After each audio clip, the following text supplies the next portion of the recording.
Olá, sejam bem-vindos e bem-vindas a mais uma edição do Sem Filtro. Aqui a gente abre um espaço para um debate de ideias com a participação de jornalistas convidados. Este programa discute questões de impacto na sociedade e entrevista personalidades de destaque que vão falar de economia, educação, diversidade, saúde, cultura, entre outros assuntos. E aqui comigo já estão presentes no formato estúdio aqui da TV UFMA, Denilton Neves, jornalista da TV Difusora, Aniglauce Freire, jornalista da TV Guará, e Lohana Pausini, jornalista e ativista LGBT.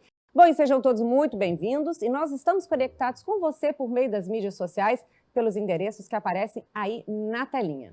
Bom, o mês de junho é conhecido internacionalmente como o mês do orgulho da comunidade LGBT. Um marco na história pela busca dos direitos, dos avanços, mas também dos muitos desafios em todos os campos. E é sobre este e outros assuntos que o Sem Filtro conversa hoje com Ayrton Ferreira, ativista e superintendente de promoção de direitos humanos do Estado. Ayrton Ferreira tem 53 anos, é maranhense com formação na área de serviço social.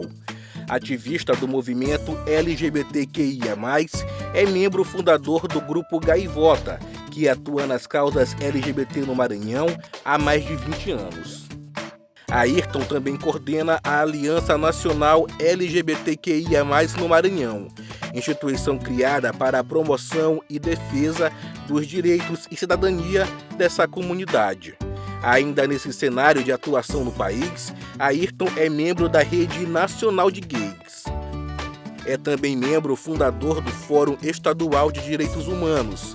Atualmente, Ayrton exerce a função de superintendente de promoção de direitos humanos da SEDPOP, Secretaria do Governo do Estado do Maranhão. Muito bem, quero cumprimentar novamente a todos e agradecer a participação de todos no programa de hoje.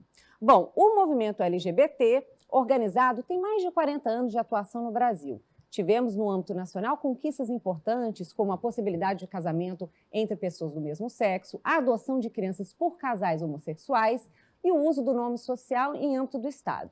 Por aí vai. Bom, estamos em 2022. Como é que o senhor avalia essas questões, as necessidades e as urgências no movimento atual do movimento? Seja bem-vindo.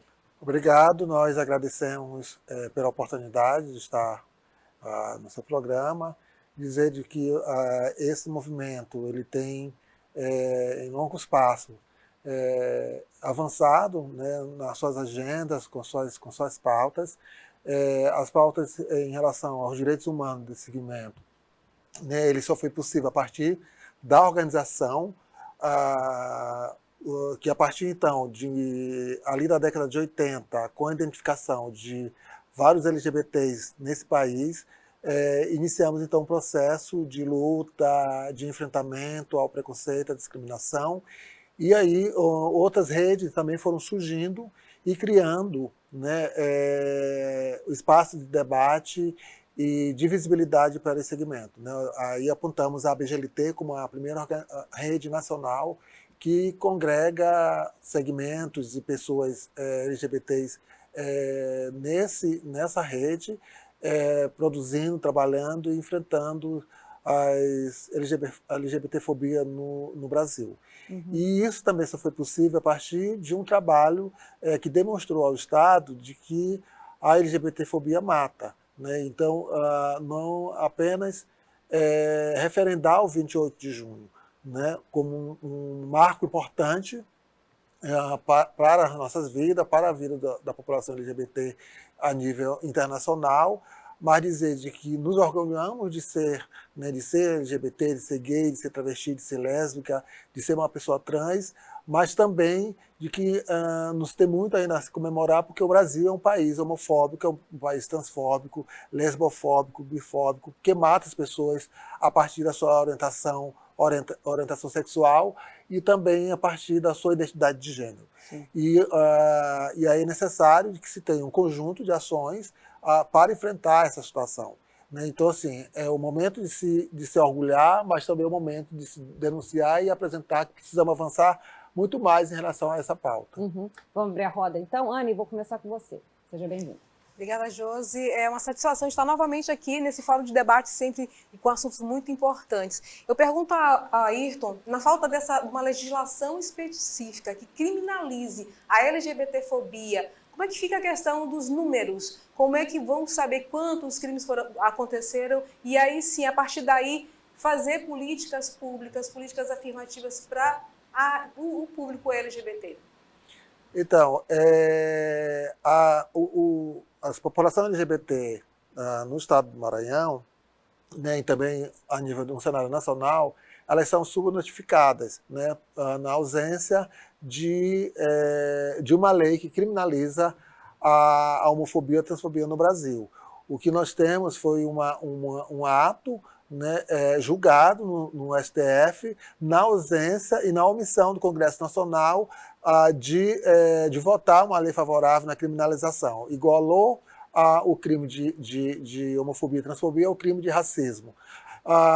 Necessariamente, os estados precisam se organizarem, né, para notificar a partir das suas portas de entrada, seja numa delegacia, seja numa Casa da Mulher Brasileira, quando for uma mulher trans ou uma mulher lésbica, seja no CRAS ou no CRES, que é da política de assistência, seja através das ouvidorias, a ouvidoria de direitos humanos, a ouvidoria da mulher, da juventude, né, a ouvidoria da saúde, e aí se ter um serviço estruturado para a gente, então, saber o quantitativo de pessoas que utilizam o serviço público para denunciar e, a partir então, o Estado poder reagir e fazer investimento em políticas públicas.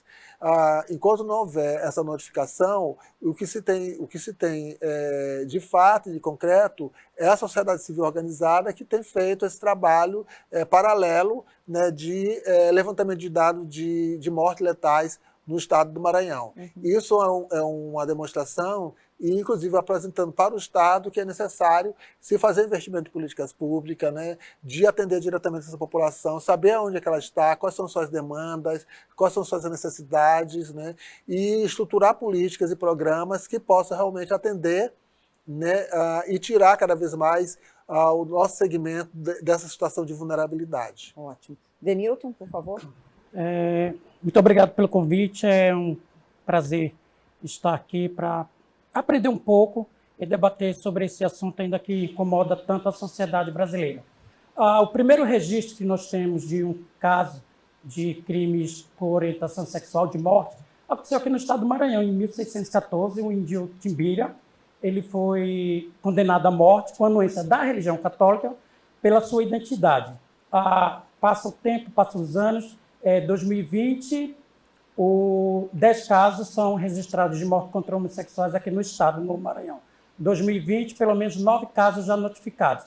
3 na região metropolitana aqui na capital e 6 pelo interior do estado. Isso, os números oficiais que nós conseguimos acesso na imprensa, que alguém teve coragem de chegar lá e denunciar.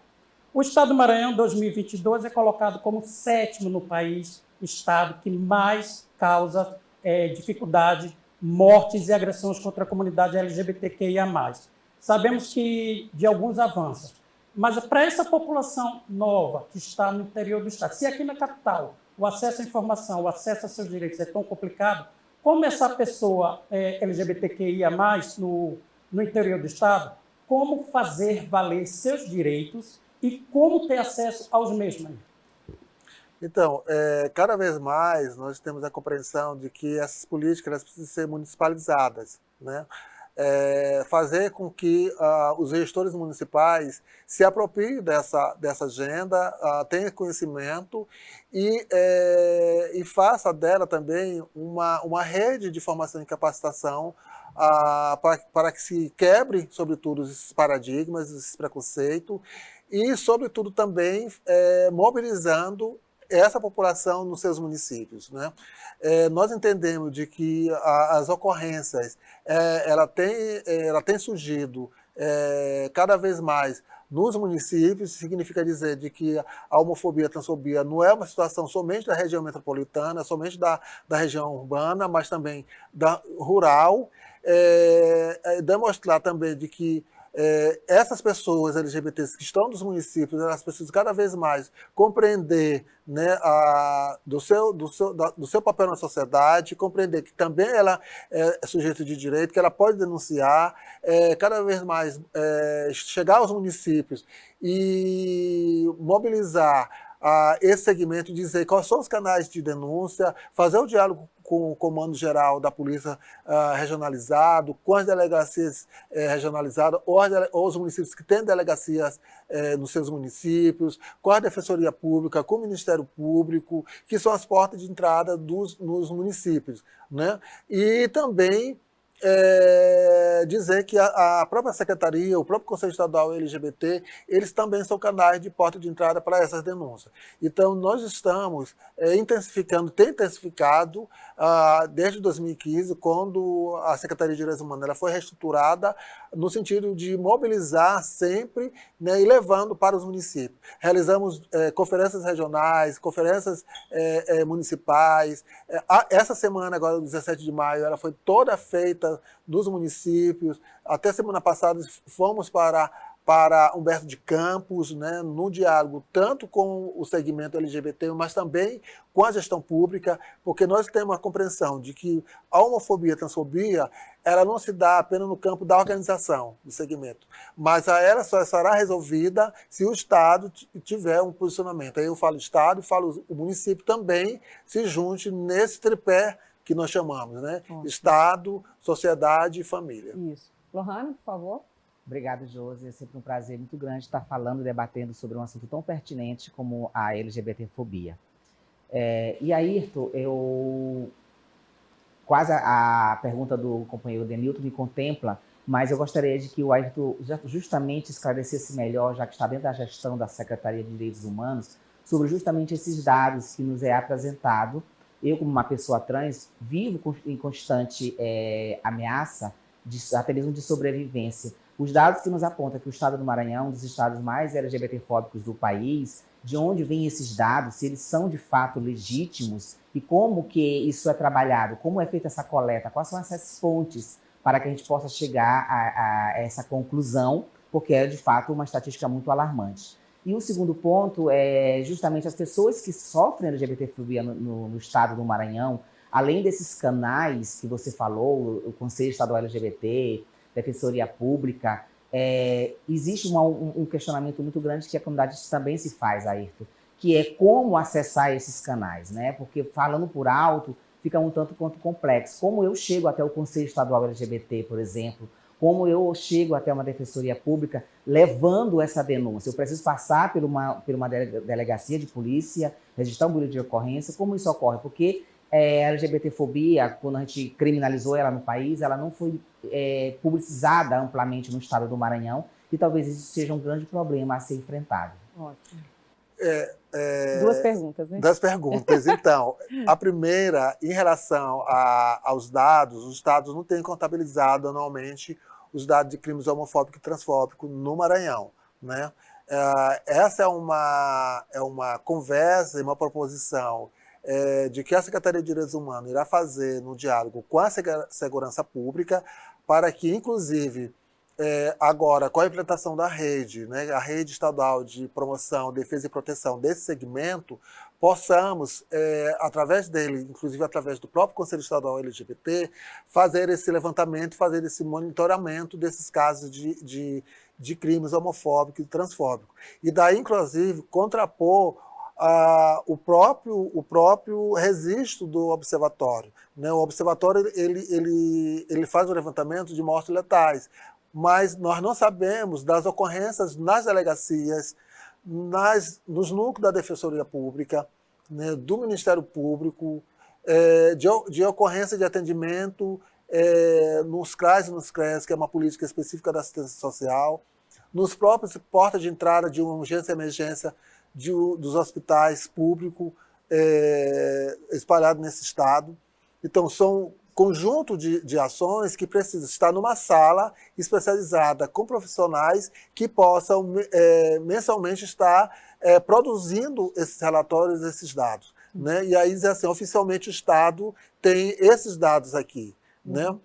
Eu vou te interromper, a gente fala isso no próximo bloco, a gente tem que fazer um nosso intervalo. Certo. Esse bloco fica por aqui. O Sem Filtro convida hoje Ayrton Ferreira, ativista e superintendente de promoção de direitos humanos do Estado. A gente volta já já.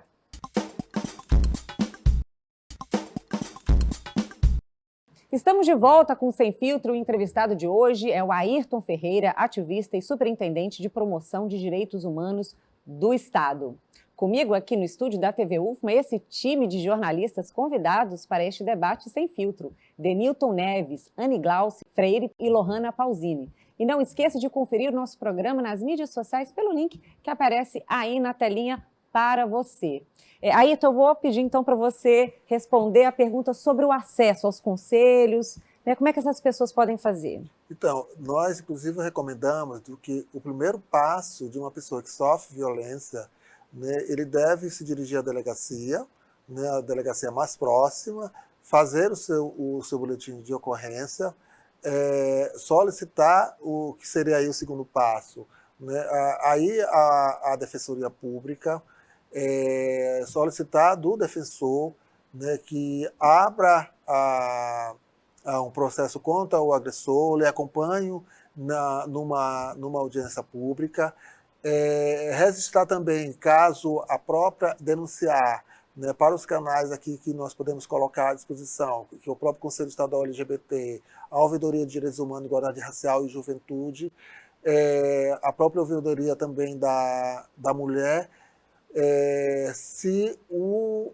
gestor público, né, o agente público, se negou a registrar o boletim de ocorrência, inclusive a partir das garantias que tem na legislação, se caso for uma pessoa trans, um homem trans, uma mulher trans, em relação ao nome social.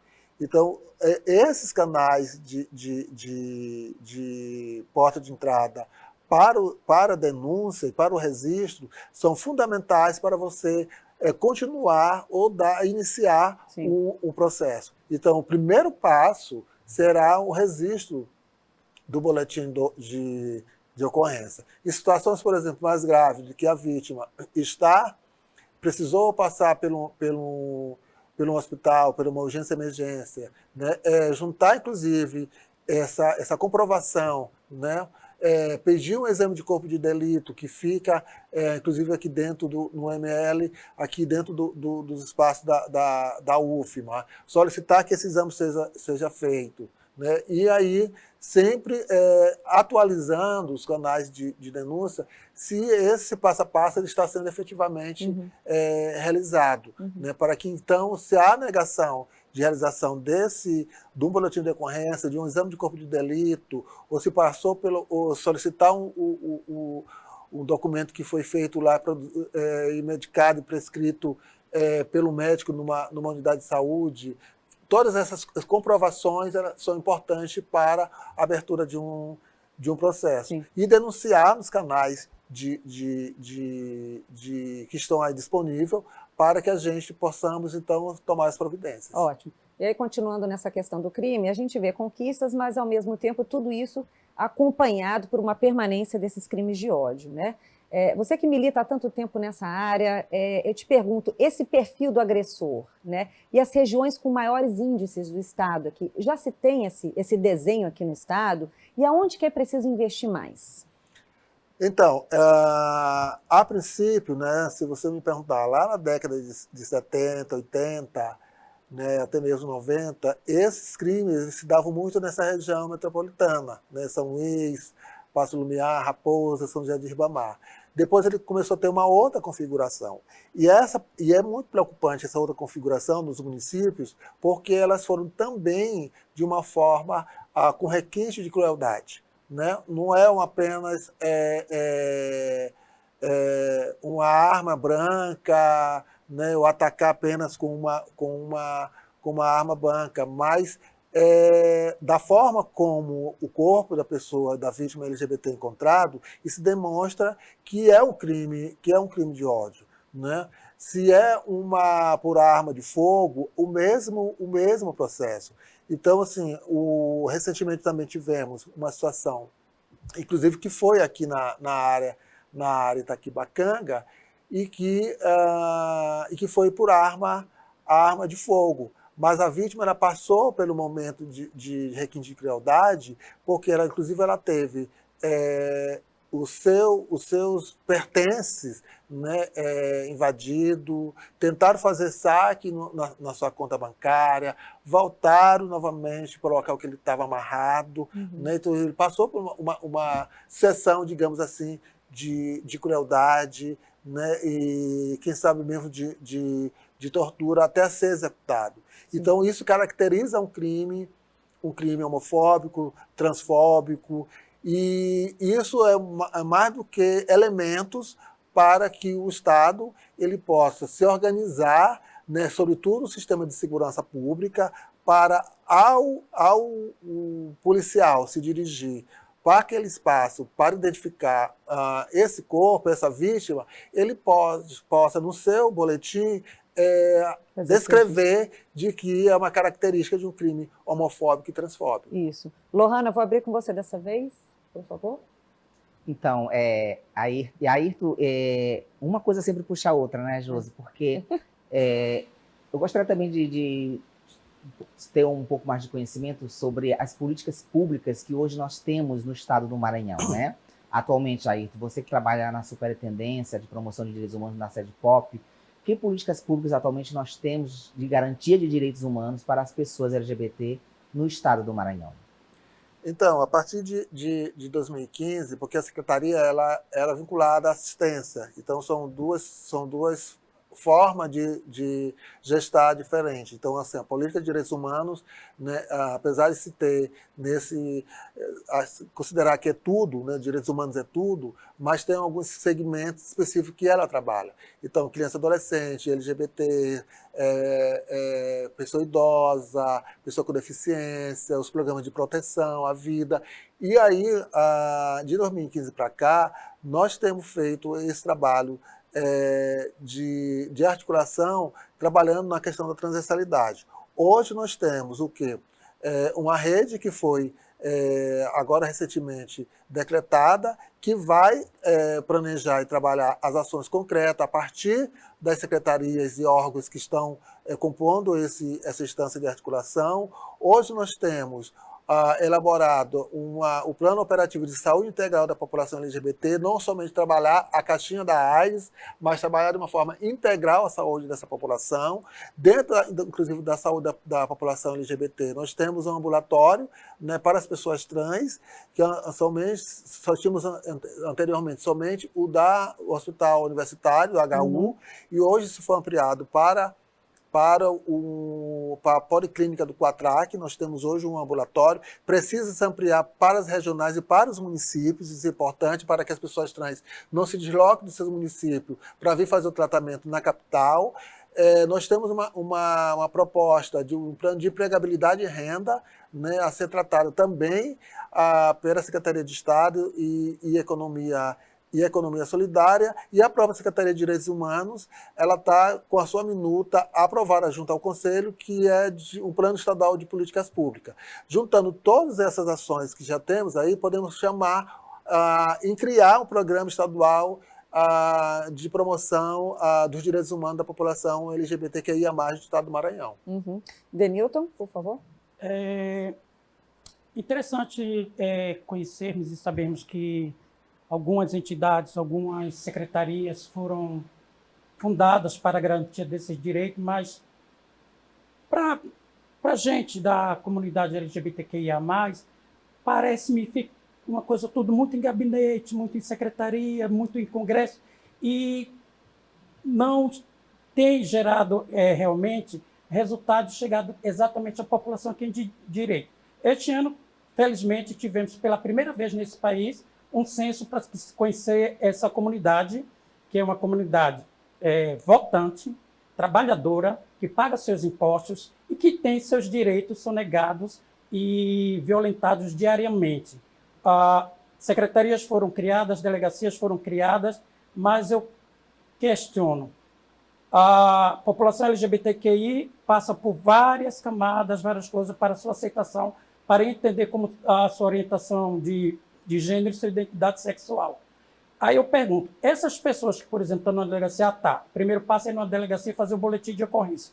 Como essa pessoa que foi vítima dessa violência é física, porque a violência verbal, institucional é diariamente, pode chegar numa delegacia para registrar um boletim de ocorrência, quem que vai receber essa pessoa? Existiu alguma formação, algum treinamento para que essa pessoa que vai atender essa população saiba como garantir seus direitos e não gerar mais um preconceito? Uma das coisas que eu vejo muito é esse medo. Tá, eu vou na delegacia, eu vou prestar queixa, mas quem é que vai me receber lá? Vão me respeitar? Ótimo. Questão da formação, né? Então, Da formação. Nós temos a compreensão de que o próprio formato da segurança pública, né, ele é um formato que ele precisa se desprover de uma série de preconceito e compreender essa diversidade.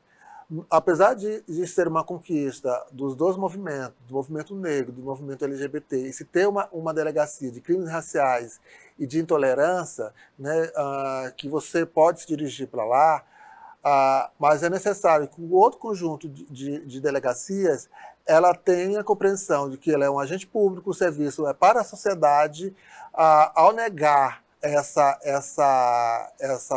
esse acolhimento, né, esse atendimento, ele está negando a pessoa de ter um acesso gratuito naquilo que ele está buscando ser atendido. Então, além de desconstruir, né, um sistema que ele também é formado por homens heterossexuais, né? Nós sabemos de como é que surgiu e qual foi a estrutura ali já no período da ditadura militar, que as polícias foram surgindo, foram se estruturando nesse país. Então, de lá para cá, ela se mantém nesse mesmo formato. Mas a própria sociedade ela vem manifestando, né, que esse formato ele seja desconstruído e as pessoas e a sociedade se vejam e se tenha referência ali dentro desse espaço. Então, nós temos essa compreensão.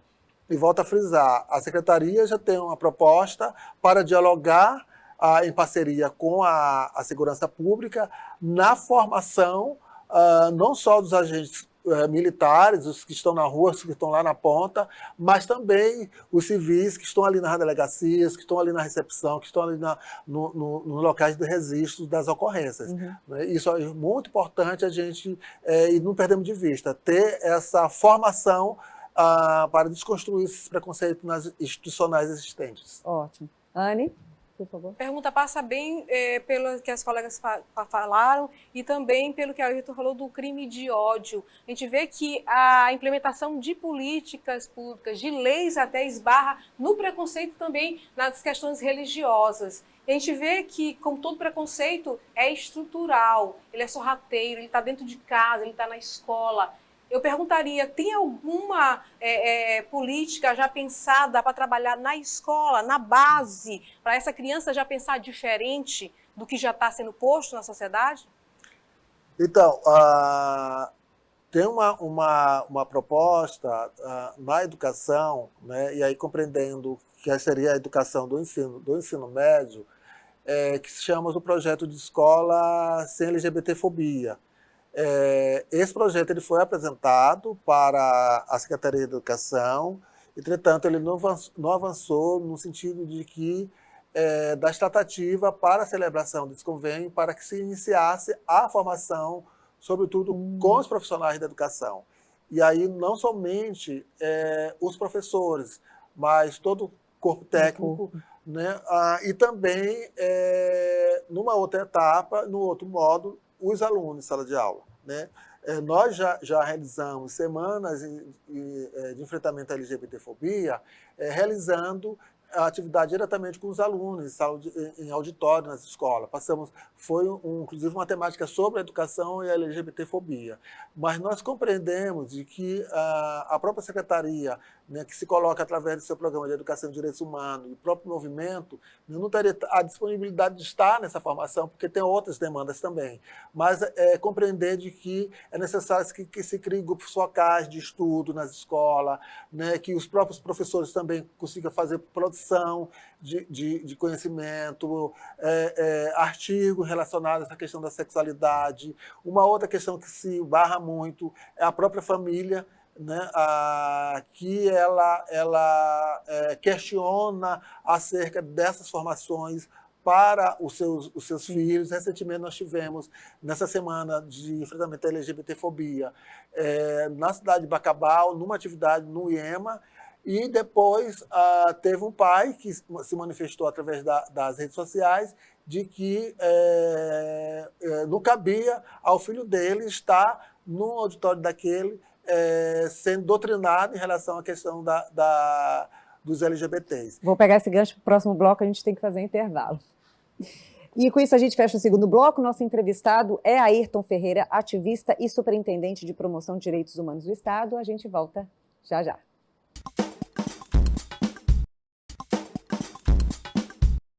Voltamos para o nosso último bloco. O entrevistado de hoje é Ayrton Ferreira, ativista e superintendente de promoção de direitos humanos do Estado. Comigo aqui, ampliando esse debate, esse time de jornalistas convidados no estúdio da TV UFMA, Denilton Neves, Anne Glauce Freire e Lohana Pausini. Lembrando que este programa está disponível no nosso canal do YouTube e nas mídias sociais pelo link que aparece aí na telinha. Ayrton, ainda vou pegar essa questão da educação. Você faz parte do Observatório de Políticas Públicas LGBT do Maranhão e uma das áreas de atuação é a educação. Como é que tem sido esse diálogo nas instituições e por que a gente ainda não enfrentou isso nas escolas, de falar isso abertamente com os alunos? Então, essa é uma realidade e um grande desafio para o Estado do Maranhão, né? Implementar um programa que trate da questão dos direitos humanos. E aí, direitos humanos, nessa perspectiva de discutir gênero, discutir as identidades, né, as orientações. Porque o universo escolar, né, ele traz consigo, né, jovens, adolescentes, nessa diversidade. Né? Então, assim, são jovens trans, né, são meninos gays, são meninas lésbicas, mas que essa escola, né, ao exemplo do sistema de segurança, né, não se tem um projeto consolidado para essa formação. Né?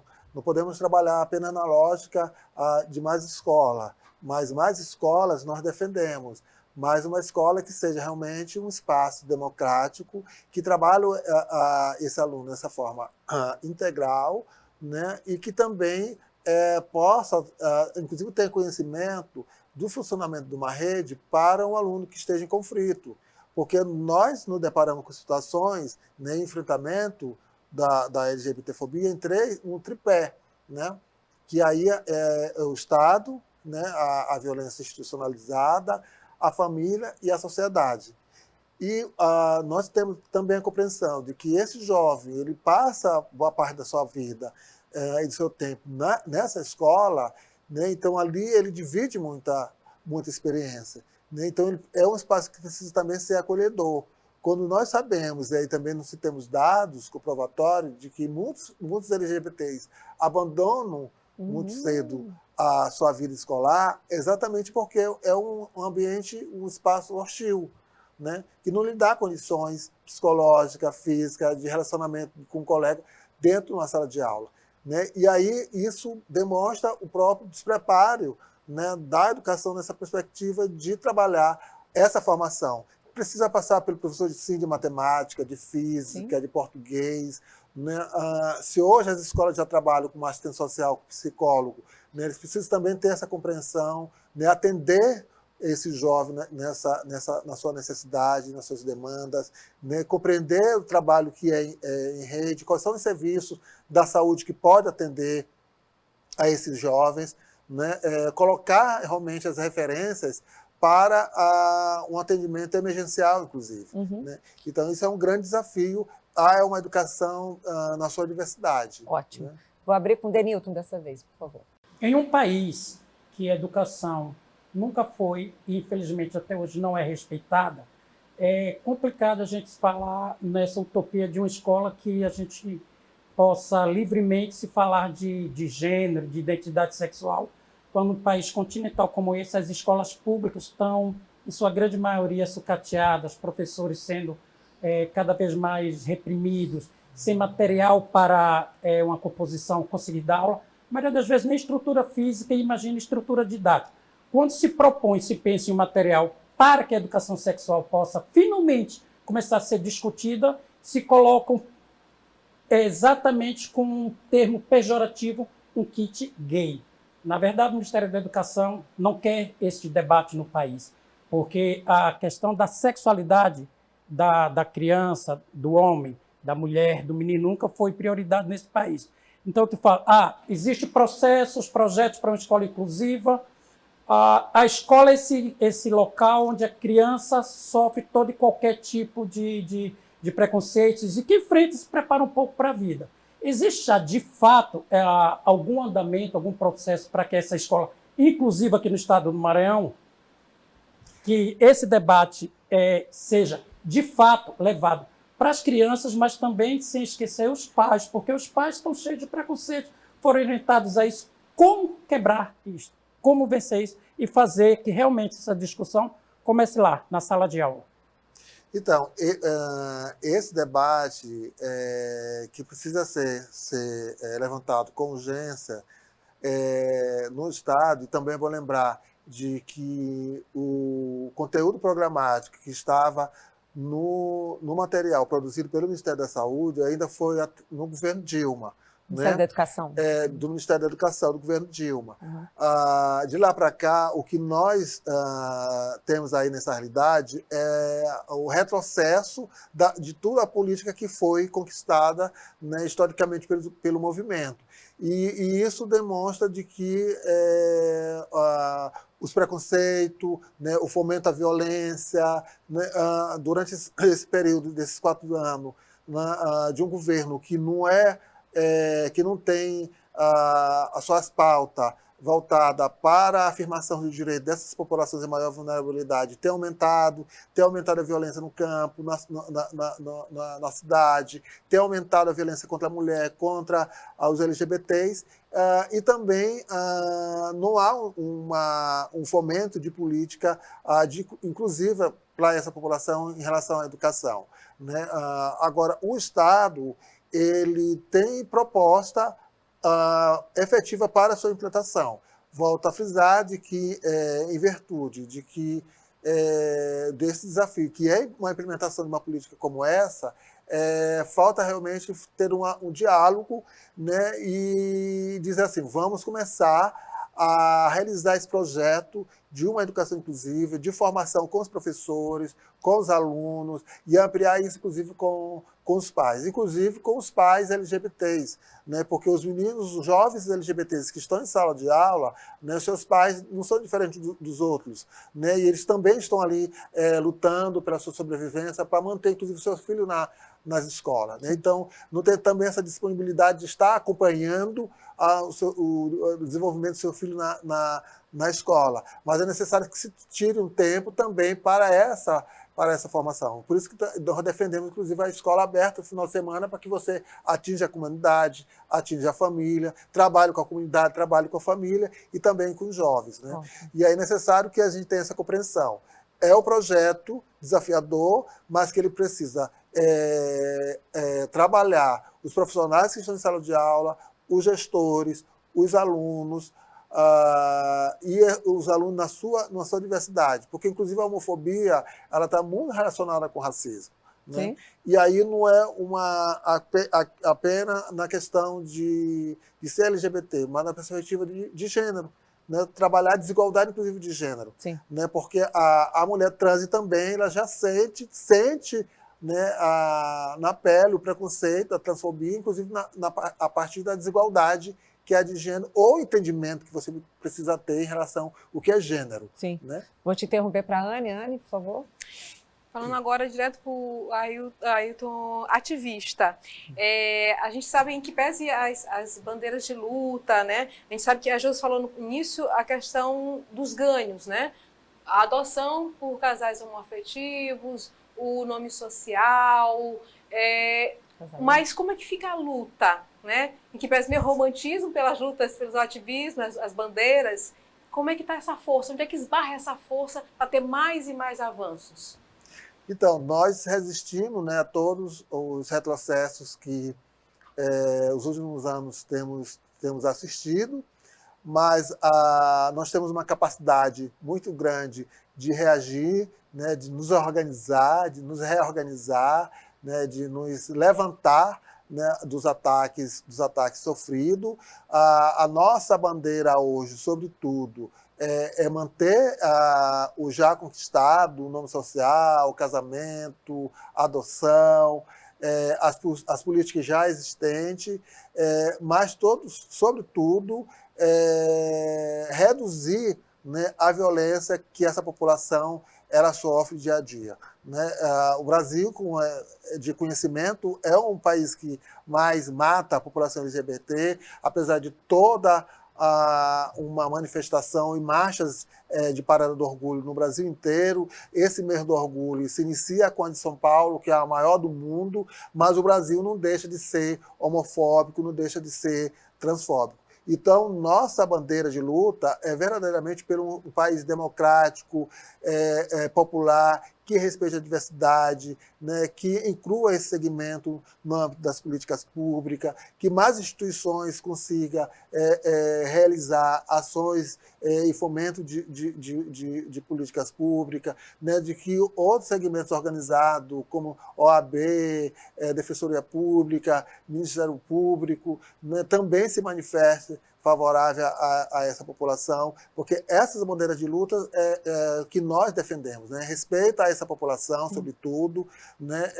Estar nos espaços de representatividade e poder, não adianta se ter o outro falar por nós. Então, esse ano, inclusive, é um ano de eleições. Então, nós precisamos saber de quem, inclusive, vamos eleger, porque não é apenas eleger um presidente com o princípio democrático popular, mas ter um Congresso, né, que também respeite e que trate as nossas pautas. Né?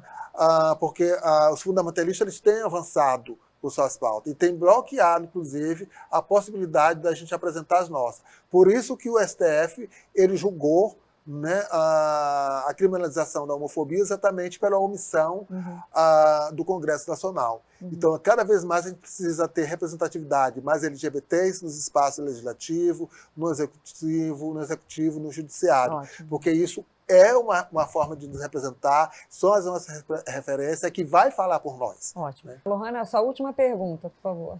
Encerrar o programa. Então, puxando o gancho justamente do que a Airton colocou sobre política, que é um assunto muito pertinente. A gente sabe que nós vivemos em um país extremamente racista, extremamente LGBTfóbico. A estrutura do nosso país, infelizmente, ela foi criada dessa forma. Viemos de uma sociedade escravocrata, machista, patriarcal, então não seria diferente com a comunidade LGBT, né? Então, assim, já me conscientizei disso enquanto militante e ativista, mas, Airton, a gente percebe também que existe um entrave muito grande para a implementação de políticas públicas LGBT a nível nacional e a nível de estado do Maranhão também. Por que é tão difícil o poder público ter essa iniciativa? É sempre preciso, e única e exclusivamente, que isso parte do movimento social LGBT, ONGs se articulam, fazem o movimento social LGBT e vão levar essas reivindicações para o poder público. Porque nunca é ao contrário, porque não é uma iniciativa do poder público. Né? Um exemplo que nós temos, a retificação do nome social, o casamento homoafetivo, todas as nossas conquistas nós tivemos por meio de intervenções do Supremo Tribunal Federal. Né? Então, por que essa lacuna, né? na sua opinião, respondendo essa pergunta? E também uma segunda, já que é a minha última, né, Josi? Como você vê o movimento social LGBT? Como ele está organizado, como ele se articula e como as pessoas que nos assistem agora podem fazer parte desse movimento? É interessante o que a Lohane traz, porque, na realidade, assim, muda-se governo, mas as estruturas são as mesmas, né? Então, assim, a forma como o Estado está organizado, né, também impede de que as nossas políticas se avancem. Então, é necessário de que a sociedade ela se manifeste, né, para que o Estado reaja em relação àquela situação. E há uma responsabilidade que eu sempre falo, de que não é somente da direitos humanos. A direitos humanos ela pode coordenar a política, mas a política ela também transpassa pela educação, pela saúde, pela cultura, pela segurança pública, pelo esporte e lazer. E aí é necessário de que esses gestores também eles estejam sensibilizados nesse sentido, né? Como a gente sempre fala, se a manifestação não vem do próprio Estado, isso é uma demonstração de como está organizado, como está estruturado. Por isso que nós falamos também aí no preconceito institucional, né? No racismo institucional, na transfobia, na LGBTfobia institucional. Porque isso é estruturante da sociedade, isso é estruturante do Estado.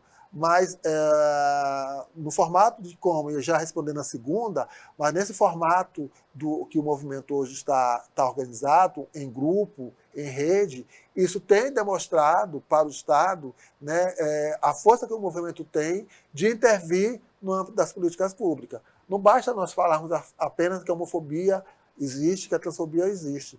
Precisamos institucionalizar a política, o enfrentamento a isso. Sim. Então, é isso então, que o Estado precisa tomar para si e cada vez mais fomentado pelo movimento, porque essa é uma dinâmica assertiva. Sim. Estado e sociedade. Vamos lá. Então, com isso, a gente fecha o programa de hoje com uma avaliação crítica da realidade e dos desafios e urgências da comunidade LGBT com a repercussão aqui no Estado.